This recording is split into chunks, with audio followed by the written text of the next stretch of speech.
My mother stood up, looked directly at my fiancé, and smiled. I hope you made her sign a prenup. The room filled with laughter. My father raised his glass.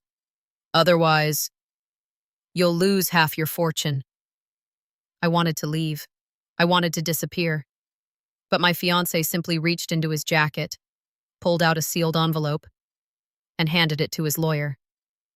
If anything ever happens to me, he said calmly, open this in front of her family. Everyone laughed again. My brother shook his head. He's already planning for the divorce. Daniel smiled. No, I'm planning for the truth. 5 years later, he was gone. My family gathered in a lawyer's office expecting me to inherit millions. Instead, the lawyer opened Daniel's prenuptial agreement. The first page made everyone uncomfortable. The second page left my parents speechless. The third page destroyed every lie they had told about me, because the document proved something no one had ever imagined. I hadn't married Daniel for his money. For 5 years, I had refused to take a single dollar from him. And by the time my family learned the truth, the people who had spent years calling me a gold digger were the only ones who looked greedy. But before I show you what was hidden inside that prenuptial agreement, you need to understand why the people who raised me were so determined to believe I married for money. My name is Rachel Bennett. I'm 32 years old, and if you asked my family to describe me, they would never start with words like kind, or honest, or hardworking. Instead, they'd probably say, she's too emotional. She doesn't understand money. She'll never be successful. Growing up, I was constantly reminded that success had a price tag. My father, Mark Bennett, built a respected accounting firm from the ground up. He admired discipline, hard work, financial independence. Those were qualities I respected too. But somewhere along the way, he stopped measuring people by who they were and started measuring them by what they owned. Every family gathering felt like an annual financial report. My cousins weren't asked if they were happy. They were asked about promotions, salary increases, investment portfolios, new houses, luxury vacations. If someone bought a bigger home, Dad admired them. If someone drove an expensive car, Mom called them successful. And if someone chose a career that helped people instead of making money, they were quietly treated as though they'd settled for less. Unfortunately, that person was usually me. Ever since I was a little girl, I dreamed of becoming a teacher. Not because it paid well, everyone knew it didn't, but because one extraordinary teacher had changed my life forever. When I was 8 years old, I struggled with reading.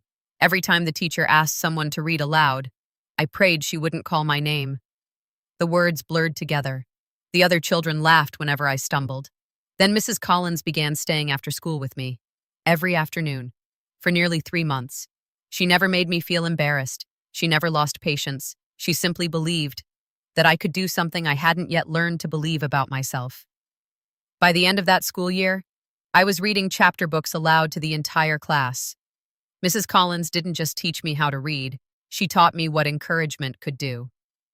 That day, I decided I wanted to become the kind of teacher who changes someone's life. When I told my parents about my dream, Dad barely looked up from his newspaper. A teacher? I smiled. Yes. He folded the paper. You're one of the smartest students in your class.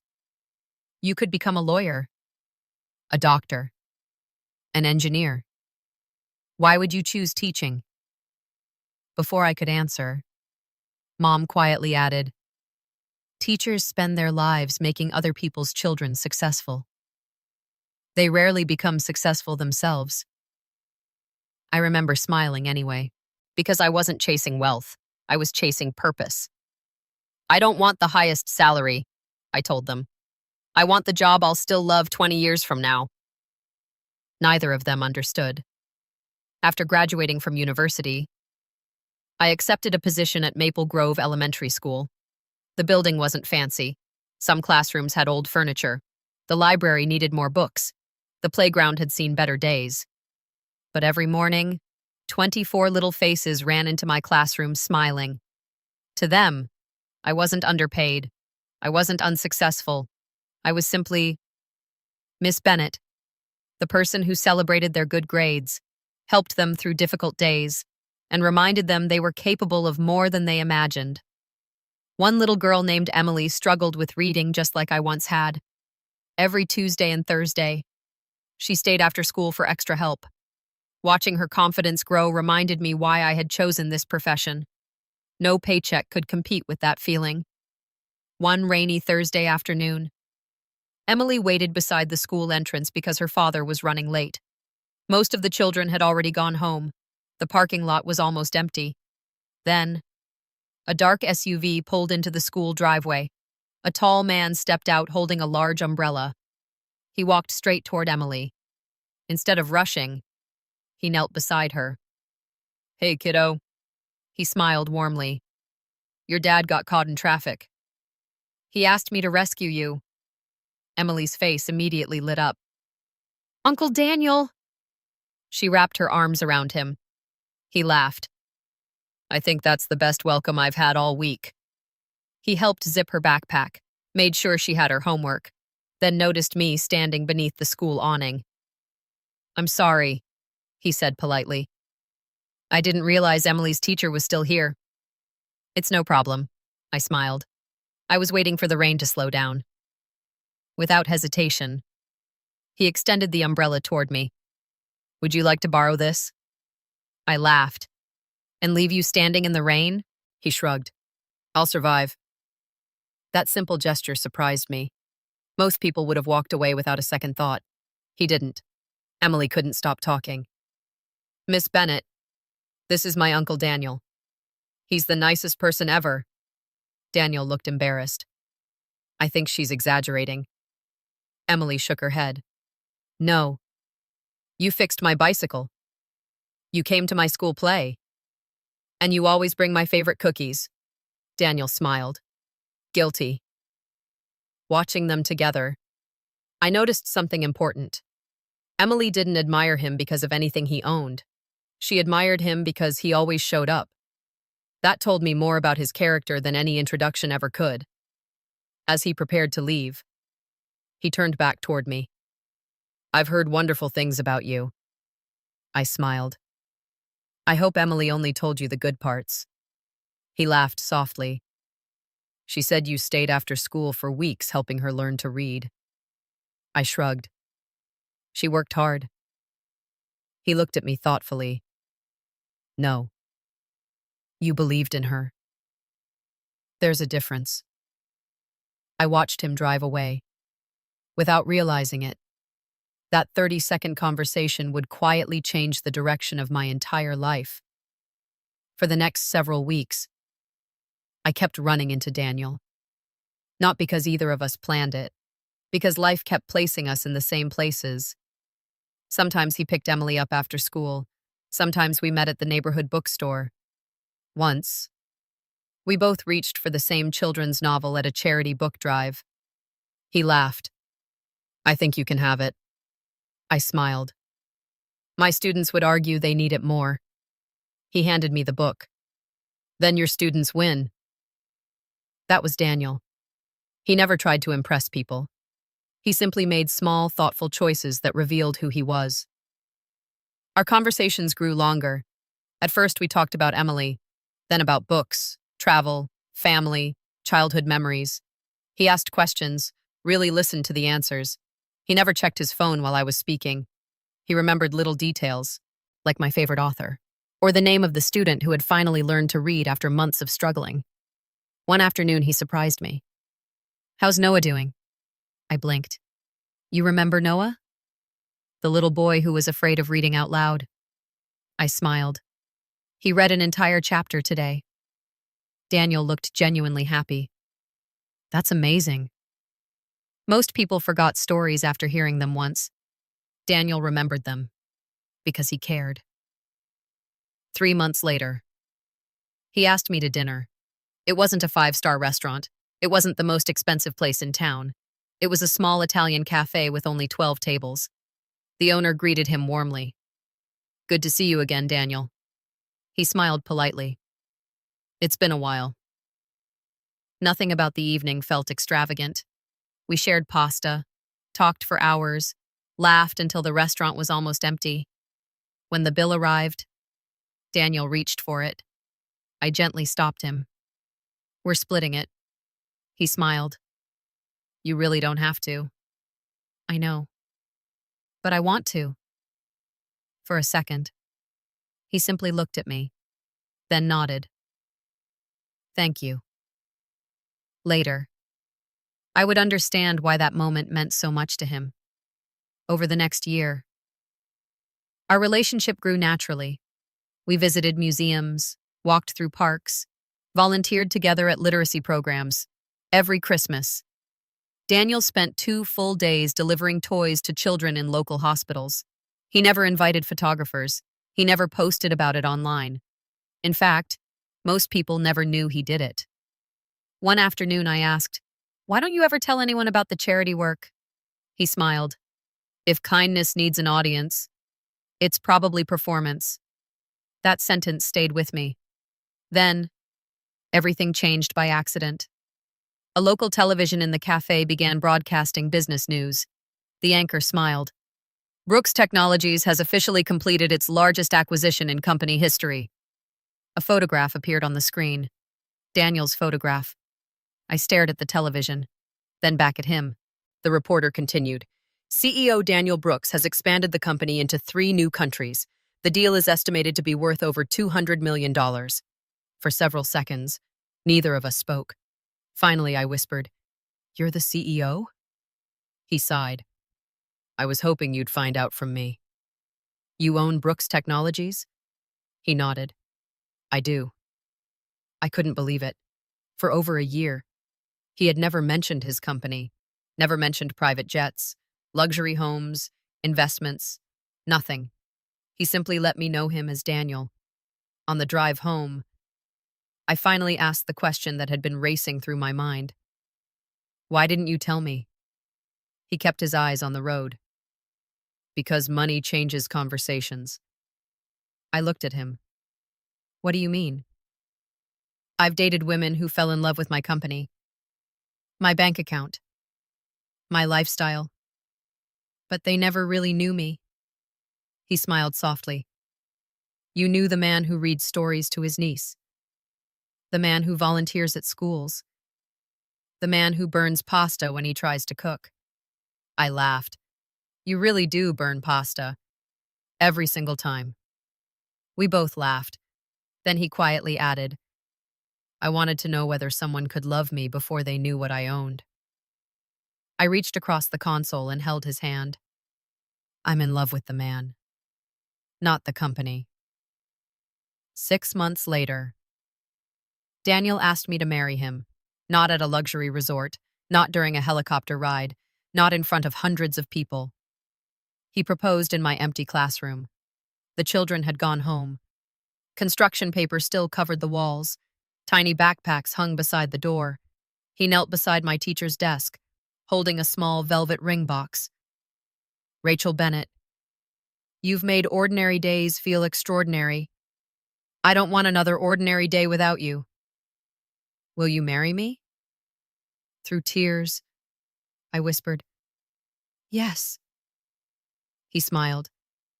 But before placing the ring on my finger, he became serious. "There is one more conversation we need to have. A prenuptial agreement." For a moment, the room became completely quiet. I looked at him. "You think I want your money?" He immediately shook his head. "No. Never." "Then why?" He gently took both my hands. "Because I know how people think. You don't. I've spent years watching money destroy families. I refuse to let it destroy ours." I thought about his words, then smiled. "Can I read every page before signing?" He laughed. "I'd be disappointed if you didn't." A month later, I signed the agreement. Not because Daniel demanded it, because after reading every word, I realized it protected both of us equally. It clearly stated that everything Daniel had built before marriage would remain his. Everything I earned would remain mine. Neither of us would ever have a financial claim over the other's premarital assets. There were no hidden clauses, no unfair conditions. It was simply built on one principle. Marriage should be based on love, not money. When I signed, Daniel looked relieved. Then he quietly said something I didn't fully understand. If anyone ever questions your reasons for marrying me, this document will defend you long after I'm gone. I frowned. Why would anyone question me? He hesitated, then smiled sadly. Because some people see wealth and immediately stop seeing character. At the time, I assumed he was talking about strangers. I had no idea. He was talking about my own family. The following Sunday, I invited Daniel to dinner with my parents. I was excited. I believed they would finally meet the man I loved. Instead, the moment they discovered who he really was, everything changed. My father's smile became calculated. My mother's questions became strangely personal. And before the night was over, the people who had raised me would accuse me of something I never imagined hearing from my own parents, something that would haunt our family for the next 5 years. The moment Daniel left my parents' house, the atmosphere changed. Mom waited until his car disappeared down the street. Then she closed the front door, turned toward me, and crossed her arms. So, how long have you known he's rich? I blinked. What? You heard me. I looked at Dad. He wasn't surprised by the question. He seemed to be waiting for my answer, too. I found out a few months ago. Mom let out a slow laugh. And suddenly, you're engaged. The accusation hit harder than I expected. I stared at her. You can't honestly believe that. Dad calmly folded his hands. Rachel, we're just trying to understand. No, I replied quietly. You're trying to judge. Mom began pacing around the living room. I've seen this happen before. A wealthy man meets an ordinary woman. She acts sweet. They fall in love. Then she spends the rest of her life living off his money. I couldn't believe what I was hearing. Mom, I'm a teacher. I love my job. She shrugged. People change. I felt something break inside me. Not because strangers misunderstood me, because my own mother did. Dad looked toward the engagement ring on my hand. It must have cost a fortune. I smiled softly. I never asked. He frowned. You never asked? No. Why would I? He looked genuinely confused. Because people ask those questions. I shook my head. No. People who care about money ask those questions. I cared about Daniel. That night, I drove home in tears. Daniel was waiting at my apartment. The moment he saw my face, he knew. They found out. I nodded. They think I'm marrying you because you're rich. He quietly wrapped his arms around me. For several minutes, neither of us spoke. Finally, he whispered, I'm sorry. I looked up. Why are you apologizing? Because I knew this might happen. You knew? He nodded slowly, not with certainty, but experience. He made us tea. We sat together in silence. Then he told me a story he'd never shared before. When I was 28, I was engaged once. I looked at him. You were? He nodded. She was wonderful. For a while. What happened? The newspapers found out about my company. Within weeks, her parents started planning a different wedding. What do you mean? They upgraded everything. The venue. The guest list. The honeymoon. They even asked if I planned to buy their daughter a beach house. I stared at him. What did you do? I ended the engagement. not because she asked for money, because she never stopped them. I promised myself something after that, he said quietly. If I ever fell in love again, I would protect the relationship before protecting my money. I finally understood. The prenup wasn't built from distrust. It was built from painful experience. A week later, Daniel officially asked my parents for their blessing. He arrived carrying flowers for Mom, a bottle of my father's favorite coffee, and a photo album he'd made of our first year together. He wanted them to know the relationship, not his wealth. Dad barely looked at the album. Instead, he asked, "So, have your lawyers prepared the prenuptial agreement?" Daniel smiled politely. "They have." Dad nodded. "Good. Every wealthy man should protect himself." I immediately interrupted. "Dad." Daniel gently squeezed my hand beneath the table. He remained perfectly calm. "I agree," he answered. "But perhaps not for the reason you think." Dad laughed. "I'm sure we think the same thing." Daniel looked directly at him. "No. I don't believe we do." Mom suddenly asked, "Rachel won't inherit anything if the marriage fails." "Correct?" Daniel answered honestly. "Correct." She smiled with visible relief. For a second, I thought I'd misunderstood her expression. Then she added, "That makes me feel much better." Daniel quietly asked, "Why?" She didn't hesitate. "Because if Rachel truly loves you, she won't mind signing." The room became silent. Daniel calmly nodded. "She already has." Mom smiled proudly. "Excellent." I looked at Daniel. He simply kept drinking his coffee. He never defended me, not because he didn't care, because he knew arguing wouldn't change their minds. A month later, our wedding invitations were mailed. I couldn't wait to celebrate with everyone I loved. Then, the phone calls started. One cousin canceled, then another. My aunt said she was too busy. An uncle suddenly had a business trip. By the end of the week, nearly half my family had declined. I couldn't understand why, until my cousin Lily quietly called me. "Rachel, I think you deserve to know." "Know what?" "Aunt Carol has been telling everyone. You only said yes after learning how much Daniel was worth." My heart stopped. My own mother said that? Lily hesitated. "She also told people that the prenup proves Daniel doesn't trust you." I couldn't speak. The woman who should have been defending me was destroying my reputation, one conversation at a time. I confronted Mom the next morning. "Why would you say those things?" She looked surprised. "I was protecting him." "Protecting him from me?" She nodded. "If your intentions are genuine, then nothing I said should matter." I stared at her. "You told our family I'm a gold digger." She shrugged. "I said they should be careful. They reached their own conclusions."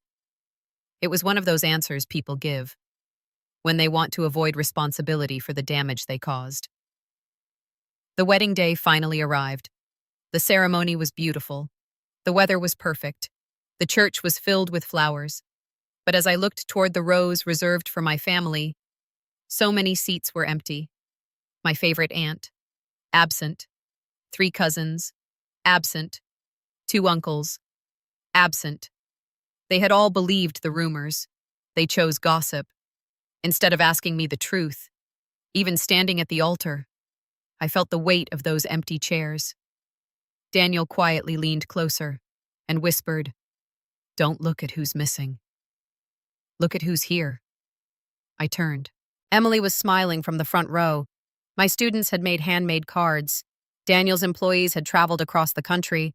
Friends surrounded us, people who knew our hearts, not our bank accounts. The ceremony ended. We were officially husband and wife. During the reception, my father stood to give a toast. I hoped, just for one moment, he would finally speak from the heart.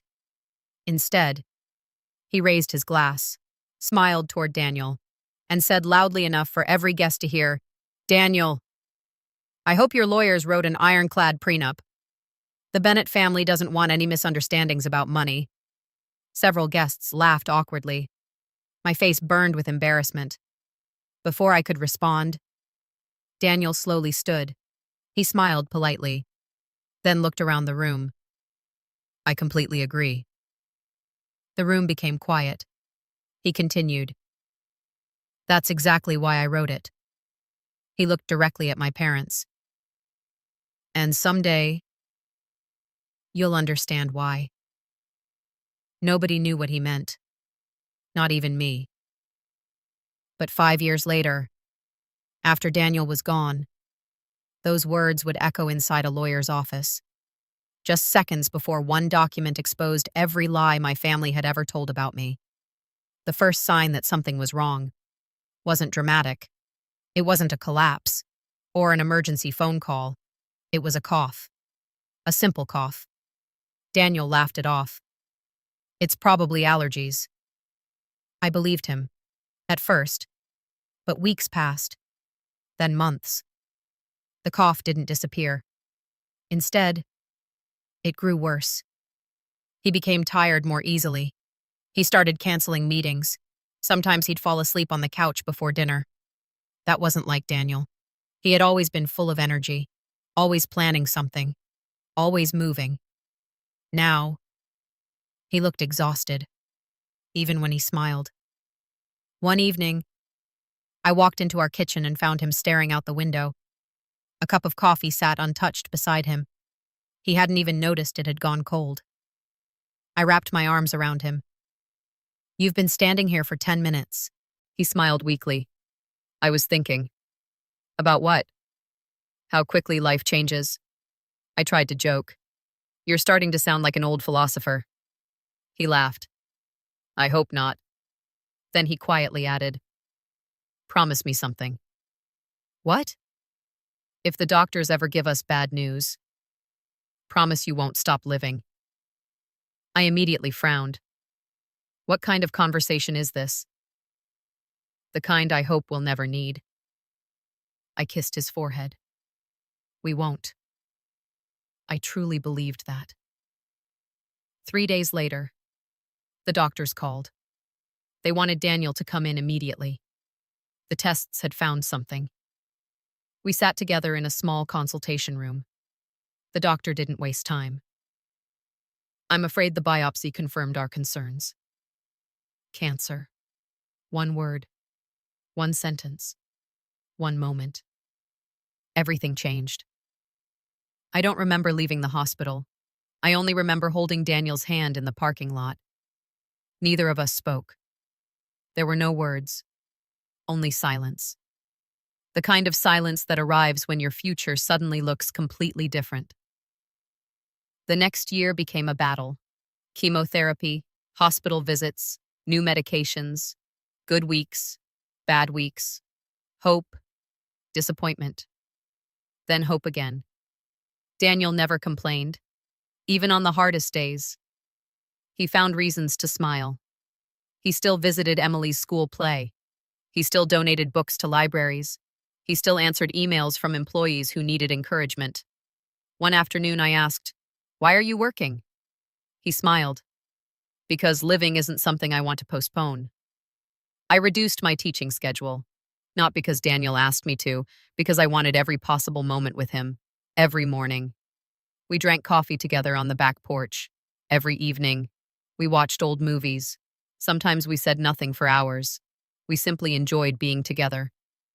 Looking back, those ordinary moments became the most extraordinary memories of my life. During one hospital stay, Daniel handed me a small notebook. "If anything happens, I want you to have this." I pushed it back. "We're not having that conversation." He smiled.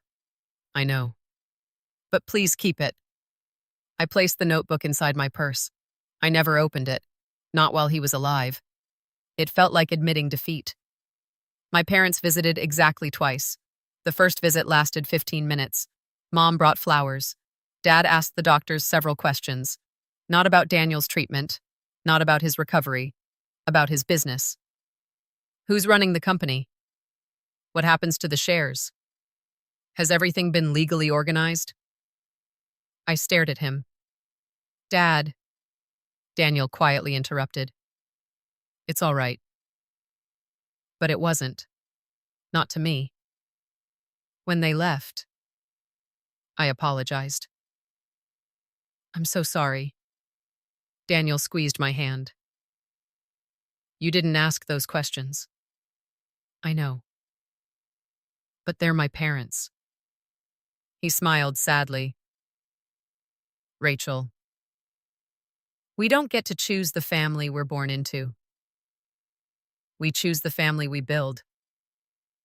Those words stayed with me.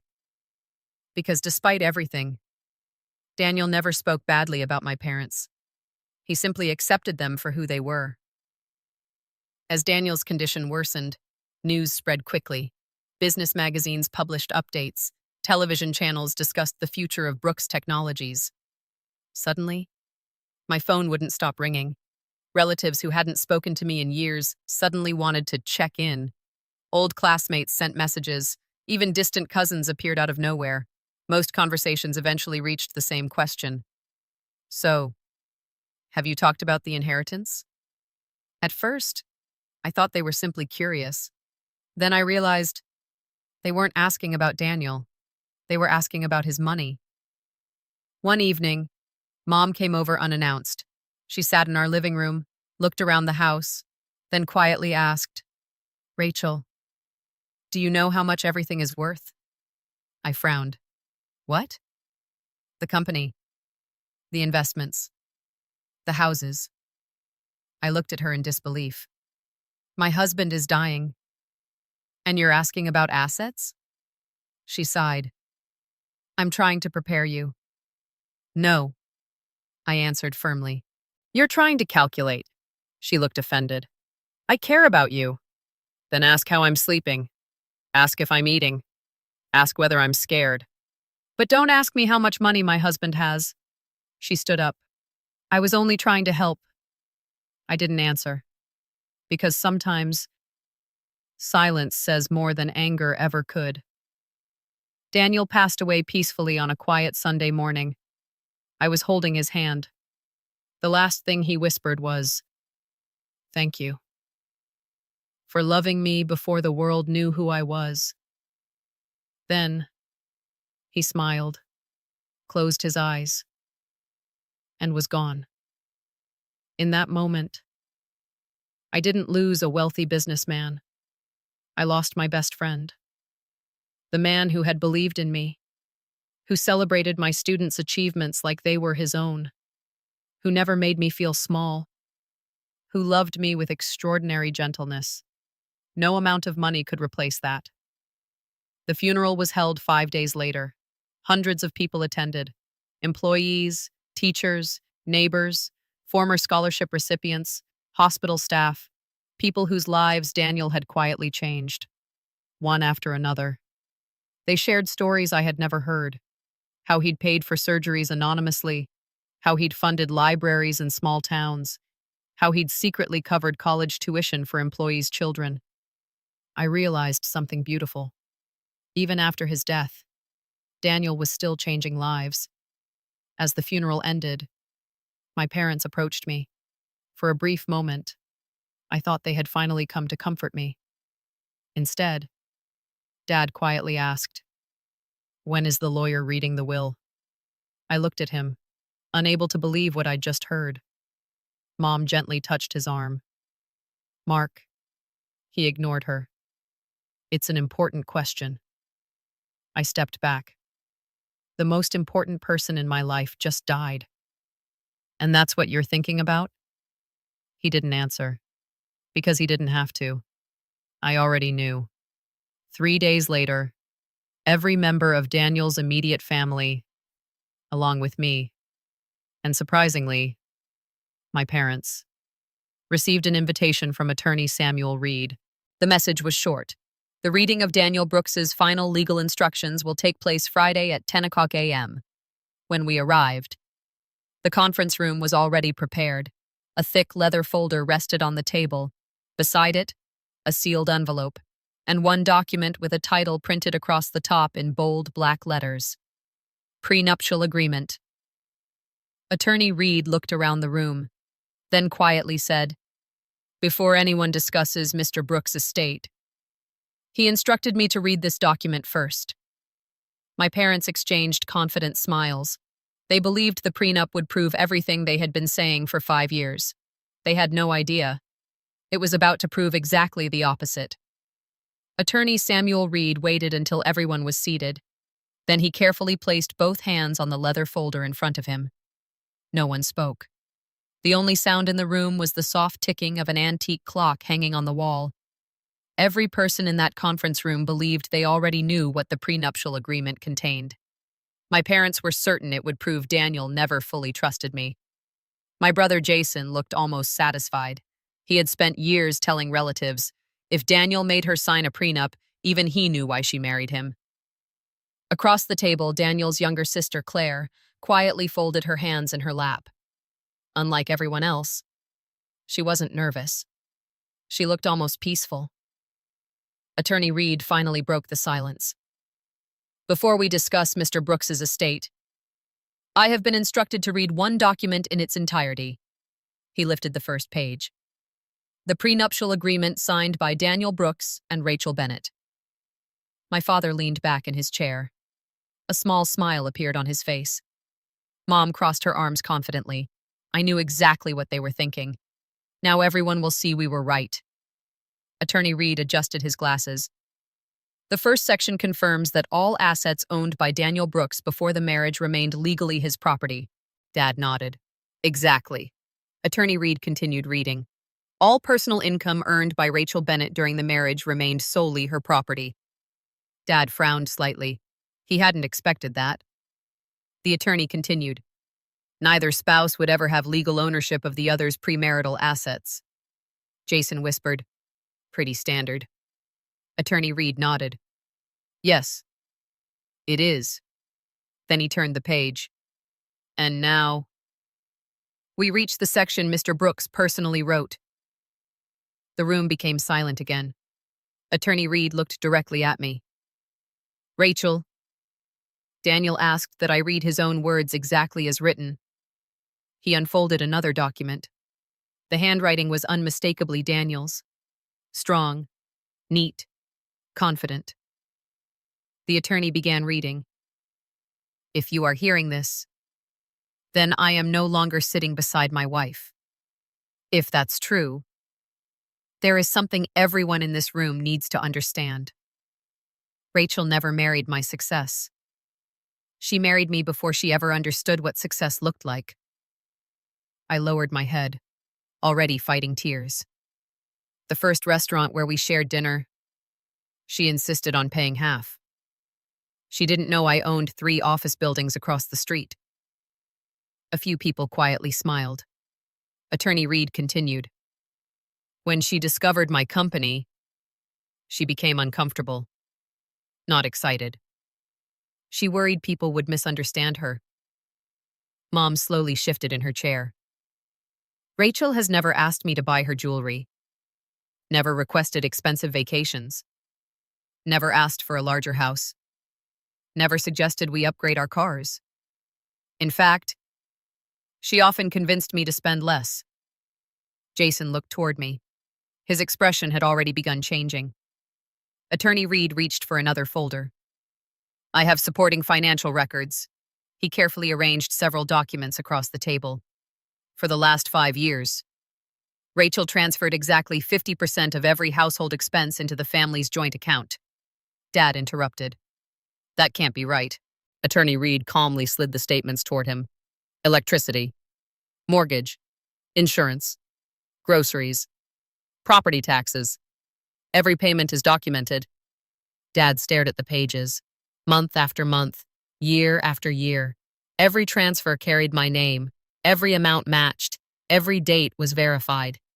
Mom whispered, "But Daniel didn't need her money." "No," Attorney Reed replied. "He didn't. But she insisted." He looked toward me. Mr. Brooks wrote detailed notes explaining why. He opened another page. Rachel believes partnership means contribution. She says dignity comes from carrying your own weight.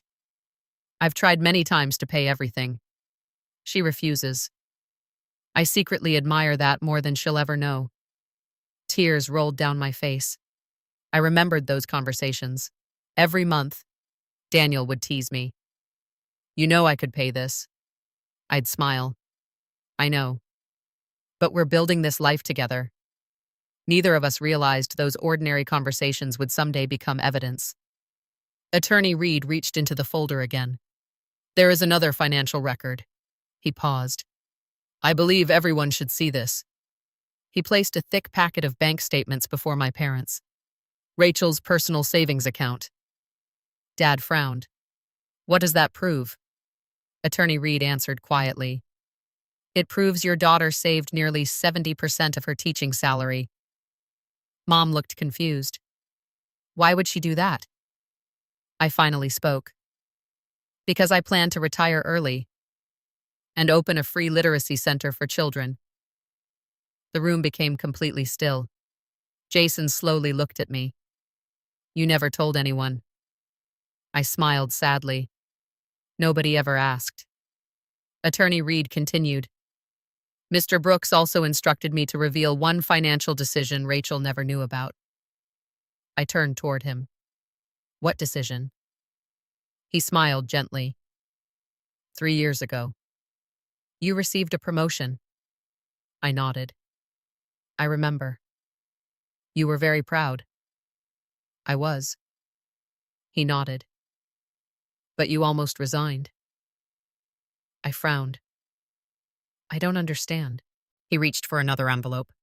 Rachel, do you remember worrying about your student loans? My heart skipped. Of course. They disappeared. I assumed the bank had made a mistake. Attorney Reed smiled. They didn't. I looked at him. What are you saying? He slowly placed a canceled cashier's check in front of me. Signed, Daniel Brooks. Amount, $804,317. He paid your loans in full. I stared at the check, unable to breathe. He told the bank never to reveal his name. I whispered, Why? Attorney Reed opened another handwritten note. Daniel's words filled the room once again. Rachel would never allow me to pay her debt. She'd insist on doing it herself. So if she ever discovers this, please tell her I'm sorry for keeping one secret. I didn't erase her debt because she needed saving. I erased it because I wanted every dollar she earned, to build the future she dreamed about. I couldn't stop crying, not because of the money, because even his kindness had been quiet, hidden, never expecting recognition. Across the table, my mother finally spoke, barely above a whisper. I thought she wanted everything he owned. Attorney Reed looked directly at her. No. She repeatedly refused expensive gifts. He reached for another document. There were actually 12 occasions where Rachel declined transfers exceeding $100,000. Dad looked stunned. 12? Attorney Reed nodded. Mr. Brooks documented every one. He read from Daniel's notes. Offer number 1. Rachel refused. She said, donate it to children's hospitals. Offer number 4. Rachel refused again. She asked me to expand the employee scholarship program instead. Offer number 9. Rachel suggested buying books for rural schools. Offer number 12. She smiled and said, I already have everything I wanted the day you married me. No one moved. No one even looked at me, because they were finally looking at themselves. Then Attorney Reed reached for the final envelope inside the prenup folder. His expression changed. This, he said quietly, is the reason Daniel insisted this document be read before his will. The envelope contained a single handwritten letter, addressed to one group of people, to Rachel's family. Attorney Reed unfolded the pages, looked around the room, and began reading Daniel's final message. The very first sentence made my father's face lose all color. "If you're listening to this letter, then you've spent years believing Rachel married me for my money. You were wrong from the very beginning." Attorney Reed paused, then looked toward my parents. "There are 6 more pages, and every one of them was written specifically for you." No one spoke. No one dared interrupt. Because for the first time in 5 years, the truth wasn't being whispered. It was being read aloud. And there was nowhere left to hide. Attorney Samuel Reed looked around the conference room one final time. Then he unfolded Daniel's last letter. The paper was slightly worn. The ink had faded in a few places, but every word was perfectly readable. Daniel had written it himself, months before he died. Attorney Reed cleared his throat, then began reading. "To Rachel's family, if this letter is being read, then my greatest fear has probably come true. Not my illness. Not my death. Those were always possibilities. My greatest fear was that Rachel would one day have to defend her character after I was no longer beside her to defend it myself." The room fell silent. Even the air seemed heavy. During the years I knew Rachel, I watched many people misunderstand her. Some judged her career because she became a teacher. Some judged her income because she chose service over wealth.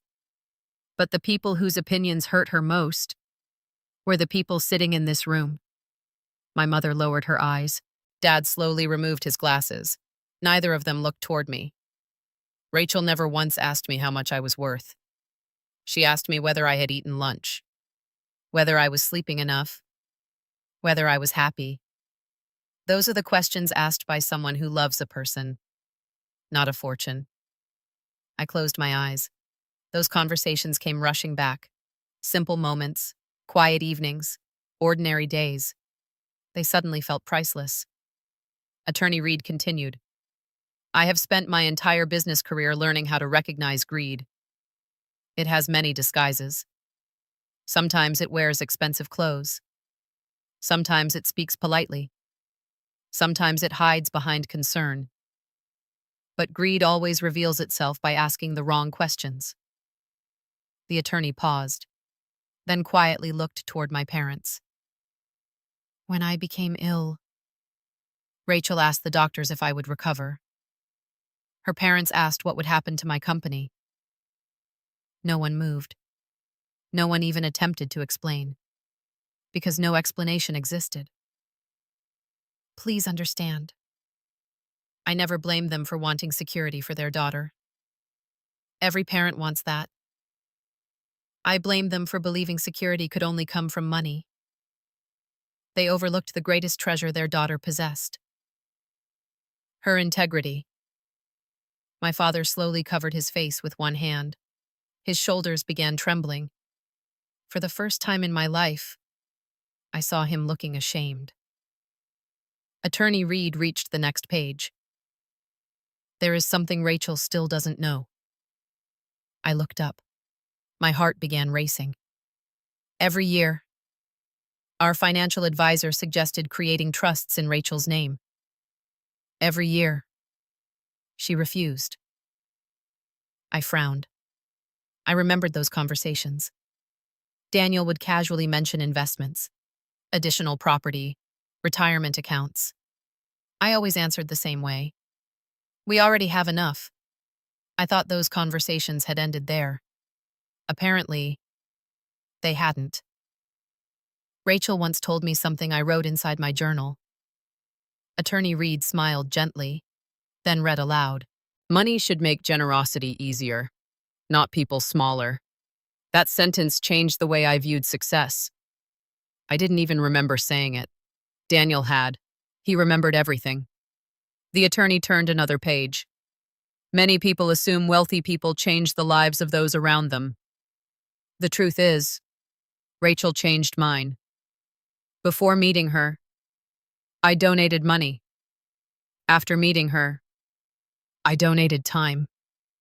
Before meeting her, I built businesses. After meeting her, I began building people. Tears rolled freely down my face. Not because Daniel was praising me, because I would have given every dollar he ever owned, just to hear him say those words himself. One more time. Attorney Reed reached the final pages. There is one last instruction. He carefully unfolded another document, Daniel's final estate plan. The room immediately became tense. Everyone assumed the discussion would finally turn to money. In a way, it did, but not how anyone expected. Attorney Reed spoke clearly. Daniel Brooks leaves his ownership in Brooks Technologies to the executive trust already established before his death. Several board members nodded. The company will continue operating exactly as Daniel instructed, he continued. The majority of Daniel's personal fortune will establish the Brooks Literacy Foundation. I looked up. The what? Attorney Reed smiled warmly. A foundation that will build libraries, fund teacher training, provide scholarships for children, and create reading centers in underserved communities. My heart stopped. It was everything we had dreamed about. Every late-night conversation, every impossible idea, every hope we thought we'd accomplish together someday. Daniel had remembered all of it. Then Attorney Reed looked directly at me. Rachel Bennett. Daniel's voice returned through the letter. My love, if you're hearing this, please don't spend the rest of your life grieving me. Spend it continuing what we started together. Every child who learns to read, every teacher who receives support, every library that opens, will become another chapter in our story. I could barely breathe. People will probably expect me to leave you enormous wealth. They're wrong. I'm leaving you something much more valuable.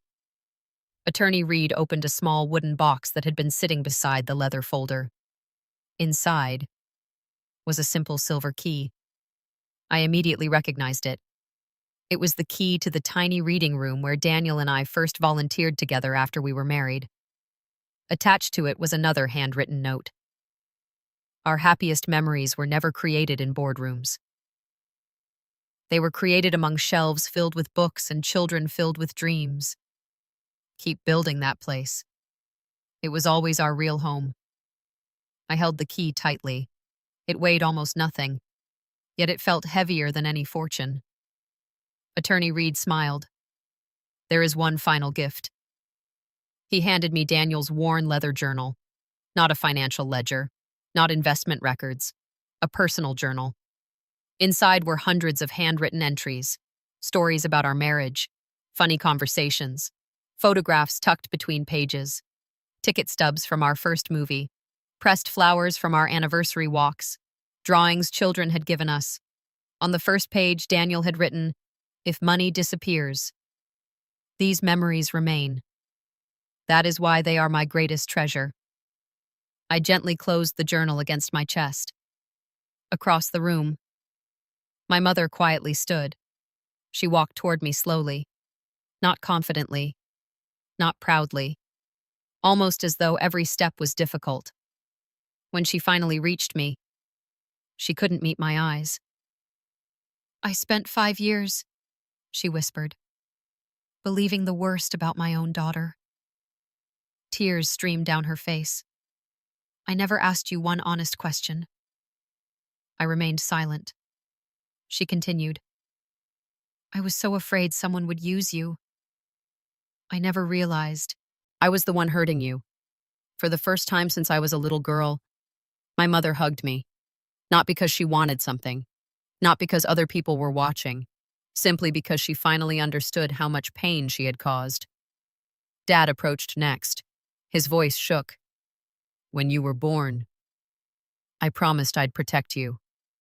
He swallowed hard. "Instead, I spent years protecting my assumptions." He reached into his wallet, removed an old photograph. It showed me at 7 years old, standing proudly beside a bookshelf after winning my elementary school's reading competition. "I found this last night," he said quietly. "I realized something. You've always been the same little girl. The one who loved books. The one who cared about people. The one who never chased money. I was the one who changed." I looked at him for several long seconds, then quietly answered, "I can't erase the last 5 years." He nodded. "I know. But I'll spend whatever years I have left, earning another chance." Forgiveness didn't happen that afternoon. Real healing never happens that quickly. Trust isn't rebuilt by one apology. It's rebuilt by hundreds of consistent choices over the next 2 years. My parents began volunteering at the Brooks Literacy Foundation, not because anyone asked them to, because they wanted to. Dad offered free financial planning to teachers. Mom organized community book drives. Neither of them asked for recognition. Perhaps, for the first time, they understood that the most meaningful work isn't always the most profitable. 3 years later, the first Brooks Community Reading Center officially opened. Children filled every chair, parents lined the walls, teachers smiled proudly. Above the entrance hung a simple bronze plaque. It didn't mention Daniel's wealth. It didn't list his business achievements. Instead, it read, "Built by two people who believed that changing one child's future is worth more than owning the world." Every morning, and before the doors opened, I unlocked the building with the small silver key Daniel had left me. I still carried it everywhere. Not because it opened a door, because it reminded me of something far more important. Love is never measured by what someone leaves behind. It's measured by what they inspire others to build after they're gone. And every time I heard children laughing between rows of books, I smiled. Because I knew Daniel's greatest investment had never been his company. It had always been people. And that investment would keep growing, long after both of us were gone.